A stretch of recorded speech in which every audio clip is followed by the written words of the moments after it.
პარტნიორმა არაერთხელ გაწყენინათ და გატკინათ გული. საპასუხოდ არ ითამაშოთ მისი წესებით.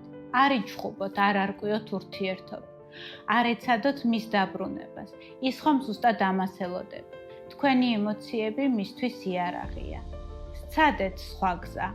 სიჩუმე სცენების ნაცვლად, თვითანალიზი კონფლიქტის ნაცვლად, ანუ შექმენით ემოციური ვაკუუმი, სადაც თქვენ გექნებათ დრო, გაერკვეთ საკუთარ გრძნობებში, განცდებში და რაც მთავარია იმაში, რა გინდათ თქვენ. მხოლოდ ამის შემდეგ გადადგით ნაბიჯები. როდესაც ერთი პარტნიორი მეორეზე ზეგავლენას კარგავს, ის ხვდება ახალ, მისთვის უცხო რეალობაში და უწევს საკუთარ ქცევებზე და მის შედეგებზე დაფიქრება. სწორედ აქედან იწყება რეალური ცვლილებები. გახსოვდეთ, რომ თქვენ შეგიძლიათ ჩამოაყალიბოთ სრულიად ახალი, სანდო ორივე პარტნიორისთვის მისაღები ურთიერთობა. თუ ეს სიტუაცია თქვენთვის ნაცნობია და ფიქრობთ, რომ მარტო ვერ უმკლავდებით, მოგვმართეთ. ჩვენ სიამოვნებით დაგეხმარებით.